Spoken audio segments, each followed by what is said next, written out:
안녕하세요. 청년들의 하우스! 사회를 맡은 우수정입니다. 청년들의 하우스는 청년들에게 집에 대한 정보를 알려주고 청년들이 집을 어떻게 사는지, 어떻게 계약하는지 등등 청년들의 궁금증에 대해 답을 해주는 곳입니다. 우리 청년들이 지혜롭게 방을 구할 수 있도록 오늘 도움을 주실 중개사님을 모셨습니다. 안녕하세요. 안녕하세요. 네, 자기소개 한번 해주세요. 안녕하세요. 광땡부동산에서 소속 공인중개사로 일하고 있는 차은혜라고 합니다. 반갑습니다. 네, 반갑습니다. 대전 청년들이 실제로 유용하게 쓸만한 주거 관련 지식을 알려주시러 오늘 오셨는데요. 실제로 제가 주택임차 보증금 이자 지원 사업을 받았을 때 우리 중개사님께서 정말 많은 도움을 주셨습니다. 그래서 오늘 아주 많은 꿀팁을 주실 수 있을 거라 저는 감히 기대해 보도록 하겠습니다. 그래도 될까요? 아, 네네. 오늘 컨셉을 약간 집 맞아요. 컨셉으로 했는데 어떠신가요? 괜찮은 것 같아요. 편안하신가요? 네네네. 그럼 오늘 청년들의 하우스 제1편 바로 방 콕콕콕입니다. 콕콕콕. 제가 대전시에서 시행하는 주택임차 보증금에 대해 하나부터 10까지 콕콕콕 짚어드리는 시간입니다. 제가 방이라고 외치면 콕콕콕이라고 해주시면 될 것 같습니다. 준비되셨나요? 네, 좋습니다. 네, 그러면 함께 외쳐볼까요? 방 콕콕콕. 중개사님, 네. 집은 정말 살아가는데 정말 필요하죠. 그렇죠, 그렇죠. 하지만 중요한 만큼 청년들이 극복하기 어려운 문제가 바로 집입니다. 이런 청년들의 마음을 헤아려서 대전시에서 2017년도부터 주택임차 보증금 융자 지원 사업을 매년 지원해주고 있더라고요. 네. 보증금 마련이 어려운 우리 청년들한테 대출 그리고 이자 지원이라니 너무 좋은 사업이라고 생각이 드는데 네, 맞습니다. 좋은 만큼 어려운 점도 정말 많습니다. 특히 용어. 네. 저도 처음에 집 구할 때 이 인터넷 창에다가 단어부터 검색을 했었습니다. 너무너무 어려웠었는데요. 오늘 아주 쉽게 콕콕콕 설명해 드리도록 하겠습니다.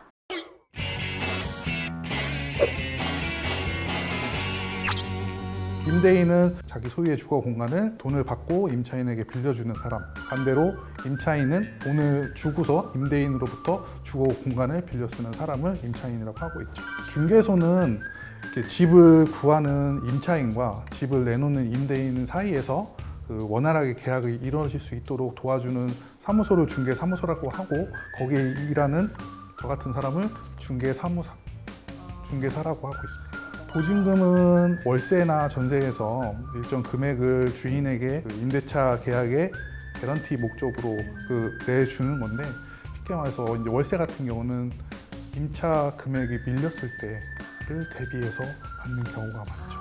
월세는 아시는 분들이 많으실 것 같아요. 매월 일정 부분의 금액을 주인한테 주는 것을 쉽게 말해서 월세라고 하고요. 전세 같은 경우는 월세보다 더 많은 금액의 보증금을 지불하고 월세 없이 일정 기간을 사용하고 임대 기간이 끝났을 때는 그 보증금을 전액 돌려받는 제도. 반전세는 월세랑 전세의 중간 개념이라고 보시면 되는데요. 임차인분들 입장에서는 매월 내는 월세가 상당히 부담스럽거든요. 그렇다고 전세를 하자니 전세 금액도 너무 비싸서 그 정도의 목돈을 마련하기도 너무 힘들고요. 그래서 그 중간인 자기가 낼 수 있는 최대한의 보증금을 어느 정도 내고 최대한 월세의 부담을 줄이는 걸 반전세라고 말하고 있습니다. 그러면 전세에서 월세로 넘어갈 때 비용 측정을 어떻게 하나요? 좋은 질문 주셨는데요. 네. 그런 걸 보고 이제 전월세 전환율이라고 하는데요. 예를 들어서 1억 5천만 원짜리 전세 집을 내가 일정 금액은 월세 보증금으로 납부하고 나머지 금액은 월세로 낸다고 했을 때 그 비율을 전월세 전환율이라고 설명드려요. 예를 하나 드리면은 주택 임대차 보증금 사업은 보증금을 5천만 원까지 해주고 대상 주택 한도는 1억 5천까지 되거든요. 여기서 최대 5천만 원을 지원을 받고 네. 나머지 1억 분에 대한 것을 월세로 들어가는 사람들이 많이 있는데 그 전세 1억 분에 대한 해당하는 것을 월세로 환산했을 때 얼마가 되는지를 전환세 전환율이라고 합니다. 네. 약간은 계산식이 어렵기도 하지만 요 단어에 맞춰서 한번 계산을 해보면 금방 이해가 되는 것들이네요. 그죠? 네, 맞아요. 네. 설명 정말 감사합니다. 그러면 중개보수는 뭔가요? 중개보수는 아까 설명해서 중개사무소가 임대인과 임차인 사이에서 네. 그 계약을 도와주는 역할을 한다고 했었잖아요. 네, 네. 그 계약이 완료됐을 때 양측에게 일정 금액의 수수료를 받는 것을 중개보수라고 하고 있고요. 중개보수는 보증금이랑 월세에 따라서 그 요율이 정해져 있습니다. 저는 그게 이제 마음대로 정해지는 게 아니었군요. 마음대로 하면 안 되죠. 그렇군요. 저는 괜히 의심할 뻔했었었는데. 그래서 네. 선생님 같이 의심하는 분들이 많이 계시는데요. 네. 네이버라든지 어플을 이용하시면은 정확하게 계산을 쉽게 하실 수가 있습니다. 인터넷에 중개, 보수, 계산기를 딱 쳐보면 내가 얼마의 집에 들어가고 그거에 대한 보증금을 이렇게 환산하면 중개, 보수 금액이 나온다고 합니다. 네. 꼭 참고해 주세요. 조금 어려운 단어인 것 같아요. 저도 이런 단어를 알게 된 지 얼마 안 됐는데 융자가 네. 뭘까요? 융자는 쉽게 생각하시면은 돈을 융통한다 혹은 빌린다라고 생각하시면 되는데요. 우리 지금 임대 계약에서 융자라 하면은 임대인이 집을 매매를 해서 임대 사업을 시작하는데 그 집을 살 때는 그분도 은행에서 그 물건을 담보 물건을 제공하고 대출을 받는 거거든요. 그거를 융자라고 저희는 말하고 있습니다. 그래서 그런 것들이 약간 사기가 일어날 수 있다는 게 조심해야 되는 이유 중에 하나인가요? 네. 그래서 그런 것들을 등기부 등본을 떼보면 알 수 있다고 합니다.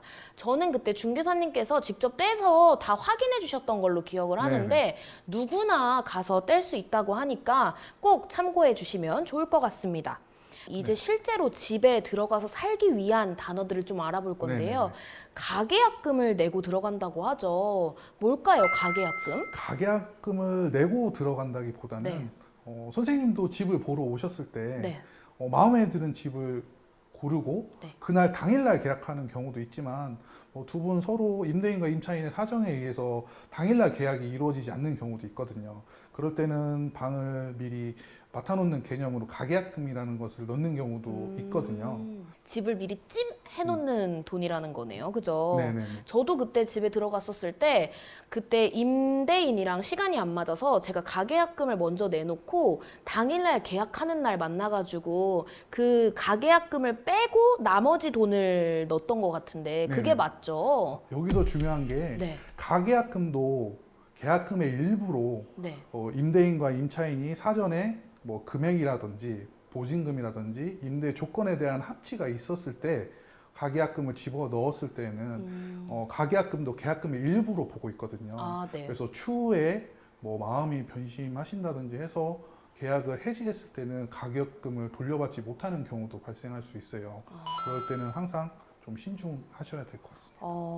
제가 이 주택 임차 보증금 융자 지원 사업을 받았을 때는 무조건 특별 조항으로 대출 심사가 안 되면 가계약금을 돌려준다라는 조항을 넣었었거든요. 네, 맞습니다. 그게 바로 이런 이유 때문이었군요. 네네. 이번에는 대항력, 조금 단어 자체가 뭔가 이런 느낌인데 뭔가요? 이런 느낌의 단어인데요. 대항력이라는 것은 제 3자에게 나의 그 권리를 주장할 수 있는 그런 힘을 말해요. 대항력을 얻기 위해서는 집을 점유하고 네. 주민센터에 가서 전입신고를 마쳤을 때 그 대항력이 생기게 됩니다.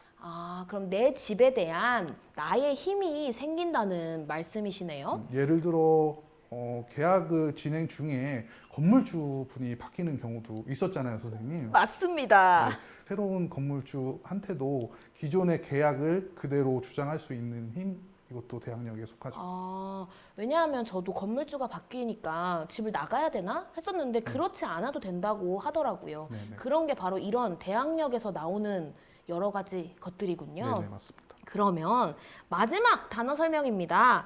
임차권 등기 명령 뭔가요? 너무 어렵네요. 임차권 등기 명령 말이 되게 어렵게 네. 느껴지시는데요. 이거는 대항력하고 상당한 관계가 있어요.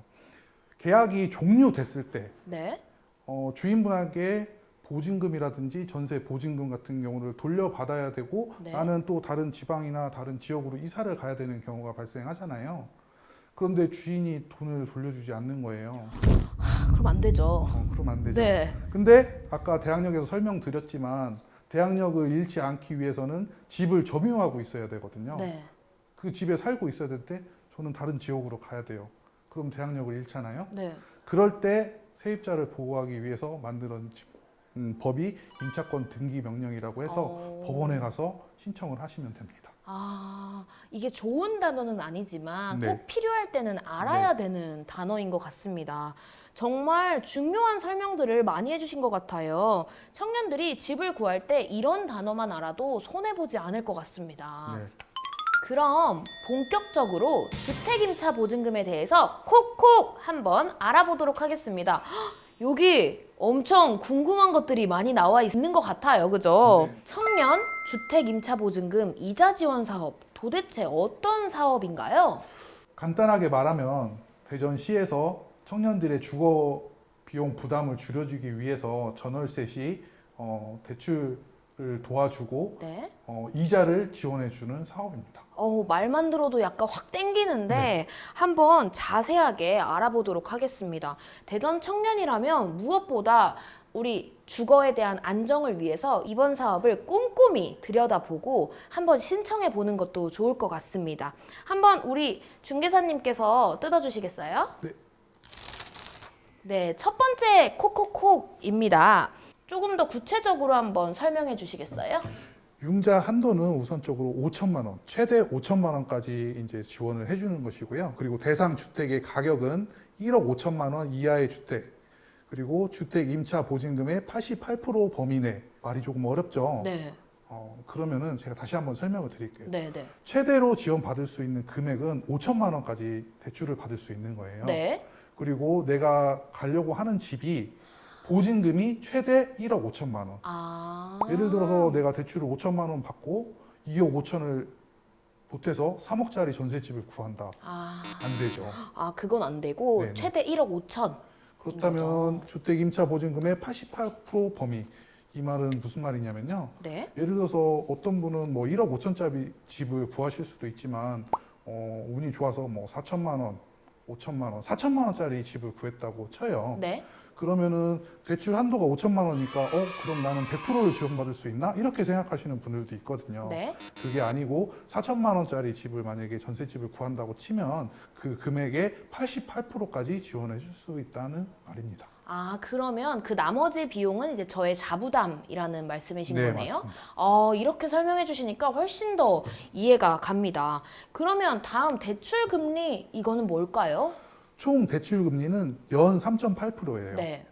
1억을 빌렸을 때 연 3.8%면은 380만 원이죠. 네. 정말 수학을 잘하시네요. 저 지금 이렇게 하고 있었는데. 그거를 12로 네. 12개월로 나눠주면 내가 매월 내는 이자가 얼마인지 계산이 되고요. 네. 그 중에서 대전시에서는 2.9%를 내가 부담해야 될 금액은 0.9%라는 얘기예요. 이렇게 이자가 낮은 데가 있을까요? 거의 없겠죠? 없죠. 그런데 더 좋은 소식으로는 2021년 7월부터 이 금리가 낮아진다고 합니다. 네, 맞습니다. 너무 좋은 소식입니다. 이와 관련된 내용은 추후 대전광역시 홈페이지에 올라오는 공지사항을 참고해 주시면 좋을 것 같습니다. 그러면 취급은행이라고 되어 있는데요. 우리 대전시에서는 하나은행과 협력해서 이 사업을 진행하고 있다고 합니다. 그런데 모든 하나은행에서만 가능한 것은 아니고 6개의 지점에서 가능합니다. 이렇게만 하나은행에서 심사를 받을 수 있다고 하니까 참고해 주시면 좋을 것 같습니다. 그러면 두 번째는 한번 제가 콕콕콕 뜯어보도록 하겠습니다. 두 번째는 바로 대출 기간인데요. 조금 설명 한번 해주시겠어요? 대출 기간과 그 대출을 상환하는 방식에 대한 설명인데요. 2년 만기 일시 상환 방식이라는 것은 전세나 보증금을 대출을 받았을 때 2년 뒤에 만기가 됐을 때 한 번에 내가 받은 돈을 대출을 상환하는 것을 의미를 나타내고요. 2년 단위 이해 연장 가능, 이것은 이제 저희가 부동산 계약을 했을 때 월세라든지 전세는 2년 단위로 최대 2회까지 연장이 가능하고 기간으로는 최장 6년까지 가능하다는 내용입니다. 쉽게 생각하면 이 대출 사업으로 최대 6년을 살 수 있는 거네요. 네, 그죠? 그리고 2년 만기 때마다 일시적으로 상환을 해가지고 내가 이 집에서 잘 살고 있는지 혹은 대출을 잘 받고 있는지를 확인하라는 네네. 작업이네요. 너무 좋습니다. 그러면 세 번째 한번 뜯어주시겠어요? 세 번째 콕콕콕은 자격 조건에 대한 이야기인데 제가 한번 읽어보도록 하겠습니다. 첫 번째는 대전광역시에 주소를 둔 청년이라고 합니다. 그리고 대전광역시 소재 대학원생 혹은 직장에 재적 중인 그리고 재직하는 만 19세, 39세 이하의 미혼 무주택자라고 합니다. 청년의 나이대에는 대부분 많은 분들이 신청 대상인 것 같습니다.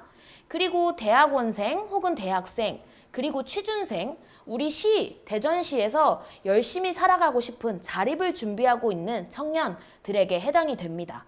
그리고 취창업자, 우리 대전시에서 일하는 직장인 혹은 개인, 그리고 법인 사업자가 이 사업에 해당된다고 합니다. 여기 빨간 색깔로 단 주거급여 수급자 및 기사업 수혜자는 지원 불가라고 써있네요. 네네. 그러면 이게 무슨 말일까요? 주거급여 수급자 같은 경우는 기초생활보장제도에 의해서 주거급여를 받고 계신 분들이 있거든요. 네. 그분들은 중복적으로 이 혜택을 받으실 수는 없고요.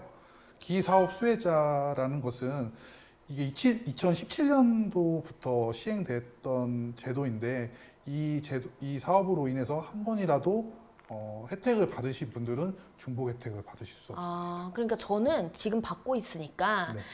이제 최대 6년까지 살 수 6년까지. 있고 끝인 거네요. 네, 아쉽지만 그런데 됐습니다. 이제 그 6년 동안 나만의 자립을 준비하라는 또 다른 메시지로 또 보일 수도 있는 것 같습니다. 네. 그러면 이번에는 네 번째로 어떤 주택에 살 수 있을까? 이건 정말 청년들의 꿈이죠. 이 사업을 받았을 때 저는 집을 찾으러 다닐 때 되게 부담스럽기도 했지만 약간 설레이기도 했었습니다. 그러면 대상 주택에 대해서 한번 알아보도록 하겠습니다. 아까 약간 설명해 주신 내용이어가지고 조금 더 이제 잘 이해가 되실 것 같은데요. 여기에 보면 건축물 대장상, 주택이 아닌 곳과 불법 건축물, 다중주택은 지원이 불가하다고 합니다. 사실 청년분들이 일도 하면서 이렇게 집을 찾아다니는 게 되게 어렵죠. 네네. 그래서 꼭 중개사무소 혹은 혼자 가더라도 조금 넓은 시간, 긴 시간을 두고 열심히 집을 찾아보셨으면 좋겠습니다. 자, 그러면 왜 대상주택이 왜 이렇게 지정되어 있는 거예요? 해당 사업은 보증금 마련 및 대출이 어려운 주거 취약계층이라고 할 수 있는 청년분들에게 지원을 해주는? 지원을 해주는 사업인데요. 그런 분들이 행여나 정확한 나중에 불이익을 받을 수 있는 불법 건축물이라든지 이런 곳에 들어갔을 때 큰 해를 입을 수 있기 때문에 그런 건 사전에 방지하고자 이렇게 제안을 하고 있습니다. 그렇군요. 이게 조금 까다롭다고 생각하실 수도 있겠지만 사실 우리를 위한 버팀목이기 때문에 조금은 번거롭더라도 나에게 꼭 맞는 집을 찾으시길 바랍니다. 그러면 한번 신청 방법에 대해 알아보겠습니다. 이제 신청 방법은 정말 간단하네요. 여태까지는 이 사업의 전반적인 내용에 대해서 알아보았는데 어떻게 신청해야 되나요? 2021년 4월부터 11월까지 매월 1일에서 10일 상시 접수를 받고 있고 예산 소진 시 조기 종료 가능성이 있으니 빠른 신청을 하시는 게 좋을 것 같습니다. 네, 신청은 대전광역시 홈페이지에서 할 수 있습니다. 여기에 나오나요? 여기에 이제 홈페이지가 나올 거라고 생각합니다. 이 단계에서 꿀팁이 두 가지가 있습니다. 바로 첫 번째는 제출 서류의 내용이나 그런 과정에서 직인이 꼭 보여야 된다고 합니다. 그래서 파일을 내실 때는 이 파일들이 다 제대로 뽑혔고 파일이 제대로 스캔이 됐는지 2번, 3번, 4번까지 확인하시고 제출해 주시면 좋을 것 같습니다. 그리고 많은 청년분들이 신청하고 언제 심사가 나는지 궁금해 하실 것 같습니다. 서류 심사는 매월 넷째 주 중 심사가 종료가 되고 개인별로 문자가 송부가 됩니다.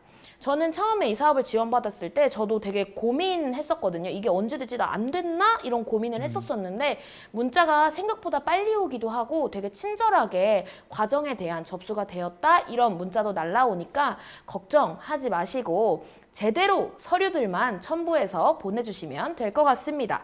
그러면 마지막입니다. 제출 서류만 남았는데요. 제출 서류 긴장하지 마세요. 약간 어렵고 단어 자체가 낯선 것 뿐이지 우리가 평상시에 되게 금방금방 뗄 수 있는 거거든요. 한번 제출 서류에 대해서 알아보도록 하겠습니다. 네, 제출 서류 한번 천천히 읽어주시겠어요? 공통서류로는 신청서, 개인정보 수집, 이용 및 제3자 정보 제공 동의서, 지원 신청자 의무사항, 자격 요건 확인 각서, 그리고 주민등록 등본, 가족관계 증명서,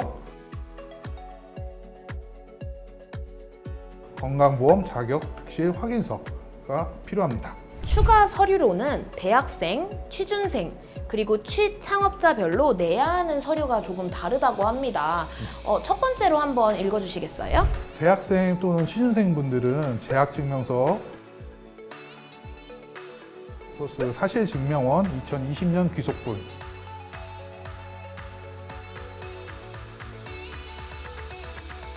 네. 그리고 부모님의 소득금액 증명원 또는 원천징수 영수증 2020년 귀속분, 그리고 취창업자분들은 재직증명서 또는 사업자 등록증을 제출하시는 것은 동일한데 근로자, 자영업자, 프리랜서에 따라 제출해야 하는 서류는 조금씩 달라요.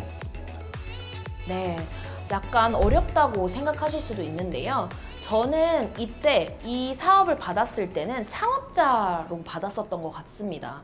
그래서 막 소득 금액 막 처음 들어보는 단어들이 너무 많아서 어려웠었는데 생각보다 인터넷에 정리가 정말 잘 되어 있습니다. 이거를 떼기 위해서는 어디로 들어가야 되는지 어떤 자료들이 필요한지가 정말 자세하게 나와 있으니까 그리고 모를 때에는 물어보시면 되잖아요. 언제든지 친절하게 대답해주는 대전광역시가 있으니까 너무 걱정하지 마시고 편안하게 물어보시고 직접 찾아보시면 좋을 것 같습니다. 그런데 여기서 제일 중요한 것 바로 뭘까요? 모르시죠? 네. 제가 알려드리겠습니다.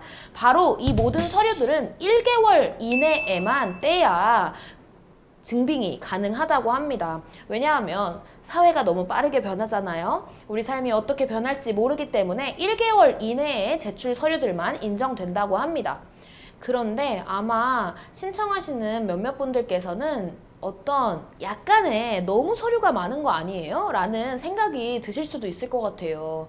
이렇게 서류가 많이 필요한 이유는 첫 번째, 우리가 정말 대전시에 살고 있는지 확인하기 위해서, 그리고 내가 소득이 4,500만 원이 넘는지 안 넘는지를 확인하기 위해서, 그리고 내가 결혼을 했는지 안 했는지 여러 가지 조건들을 따져보기 위해서 정말 필요한 수혜자에게 다가가기 위한 청년 정책이라는 것을 알고 계셨으면 좋겠습니다.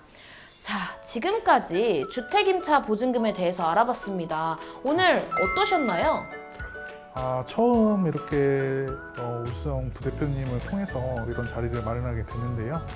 여러분들에게 조금 더 쉽게 설명을 드리지 못했으면 어쨌나 하는 걱정이 우선 앞서고요. 따로 궁금하신 점 있으시면은 개인적으로 연락을 주셔도 언제든지 친절하게 답변해 드리겠습니다. 네, 너무 좋은 말씀 감사합니다. 저희가 아마 궁금한 게 많을 것 같아서 네. 댓글창도 열어놓을 겁니다. 네, 알겠습니다. 긴장하고 계셔야 할 것 알겠습니다. 같아요. 더 자세한 내용은 홈페이지, 대전광역시청 홈페이지에 올라와 있는 공고문을 꼭 참고하셔서 많은 청년분들이 주택임차 보증금에 대한 여러 지원 사항들을 확인하실 수 있으면 좋을 것 같습니다. 오늘 영상을 보고 아까 말씀하신 것처럼 궁금한 사항들은 여기 보이시나요? 이렇게 여기 아래에 이메일 주소로 언제든지 보내주시면 저희가 총 4번을 만나게 될 거예요. 4번을 만나게 될 건데 세 번째 3편 대청소 대전 청년들의 소리 시간에 모아서 한 번에 답변해 드리도록 하겠습니다. 혹시 다음 편이 어떤 내용인지 알고 계시나요? 띠딘.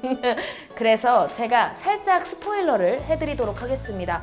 저희 2편 계약의 레시피에서는 실제적인 계약할 때 필요한 서류들, 계약 종류, 그리고 어떤 거주의 형태들이 있는지 한번 알아볼 예정입니다. 오늘 방 콕콕콕 함께 해주셔서 너무 감사하고요. 함께 다 같이 안녕하고 제가 방 콕콕콕 하면 해주셔야 합니다. 네. 다음 시간에 만나요. 방 콕콕콕 콕콕콕. 안녕. 안녕.